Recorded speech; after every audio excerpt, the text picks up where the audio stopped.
Hey,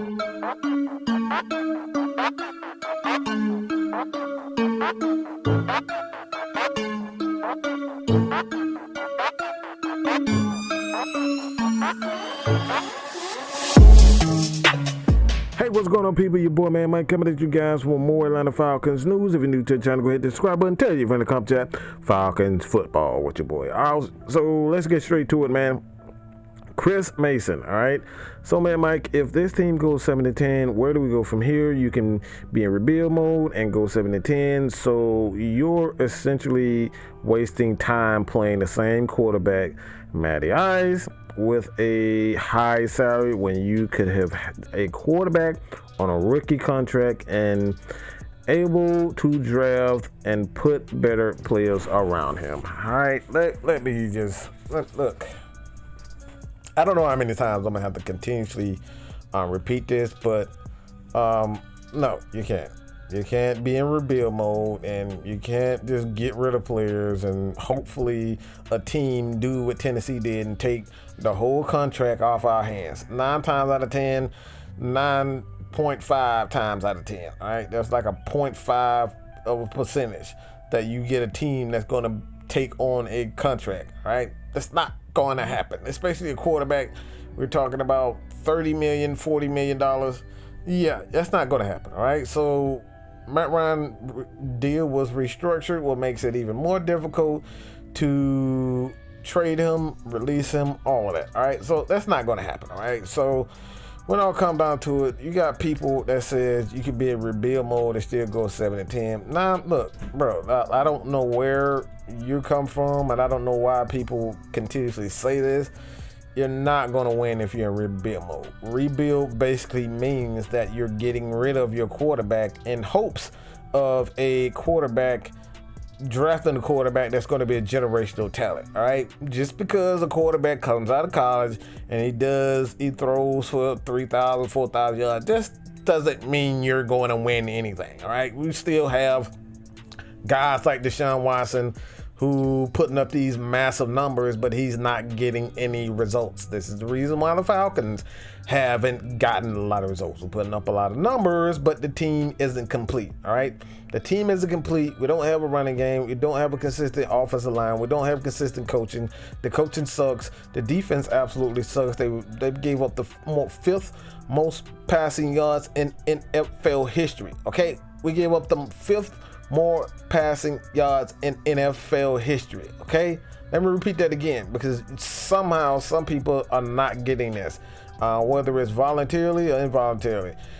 The Falcons gave up the 5th most passing yards in NFL history. So we're so infatuated on drafting a quarterback. We're so infatuated with rebuilding, when rebuilding has shown you over the years consistently there's no guarantee that you're going to draft the quarterback that's going to pan out. In fact, in the last 12, 13 years, quarterbacks have a less than 20% actually succeeding in the year. In the last 12, 13 years, the quarterbacks, every quarterback, whether you was drafted or undrafted, there's less than 20% of the quarterbacks that actually pan out to be NFL starters. Okay, NFL starters and go on to have a pretty good career.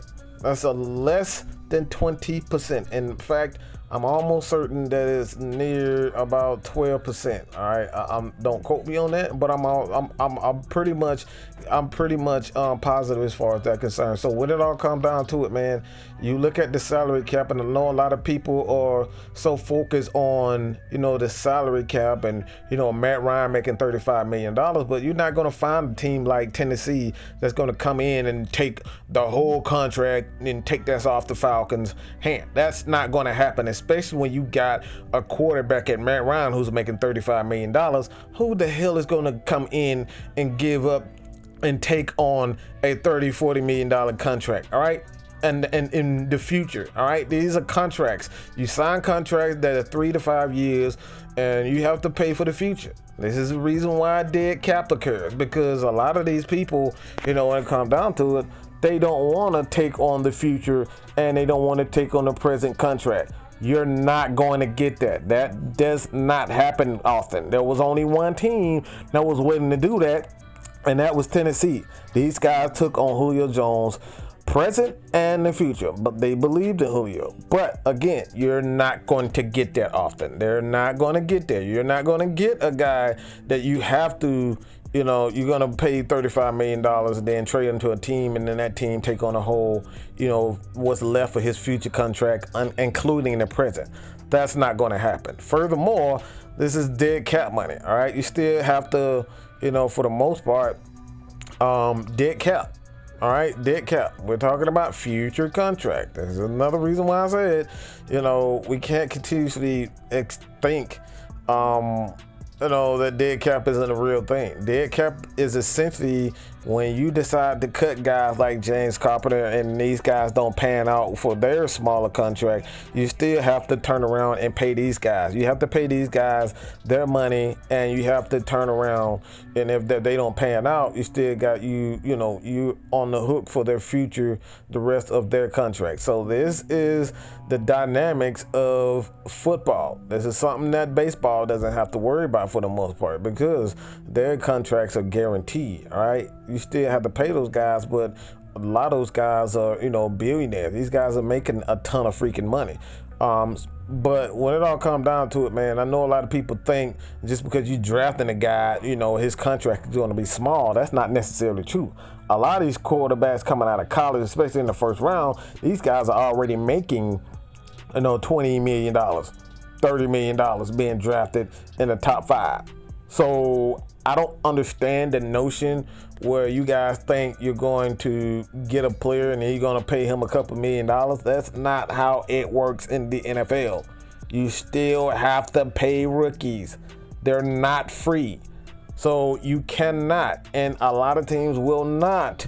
All right. This is why the Green Bay Packers, essentially want to try to get rid of Jordan Love, because he's not one of those guys that is actually panning out right now. When you look at it, look around the league as far as his development, he's a little bit slow under his development, and the Packers are trying to find a sucker team that they can trade him to, because they already have a guy like Aaron Rodgers who wants out, and they don't really want to let go Aaron Rodgers because they're paying him too much money. You can't rid these quarterbacks contracts. Carson Wentz was just paid $1 billion freaking dollars just to go away. He was paid what, $30-something million just to go away. All right, just to go away. So when it all comes down to it, we got so many people that feels as though that it's just, you just can draft a quarterback and you're not going to pay him. You still got to pay these guys. That's not how it works. You still have to pay these guys. So financially, the Falcons just aren't in you have to have, a clear contract. You have to have a bunch of contracts where either expiring or these guys are no longer on the roster in order to rebuild. Rebuilding is a process. You got to have money in order to rebuild. Okay, you can't rebuild if you're paying everybody to damn pay for the team. You feel me? So it all comes down to it. I understand that you guys want a new team, and I understand you want a new quarterback, and you may be tired of saying Matt Ryan. Well, get over it. That's not how things. You got to be in position to succeed in order for this team to rebuild and rebuild for the future. You got to do it with the confines of the rules, and the rules saying there's a salary cap and you have to pay these guys. You have to pay these guys. So with that being said, let me know what you guys think about this. Continue to support your boy here at Man Mike Sports. But I'm gone, baby. Peace.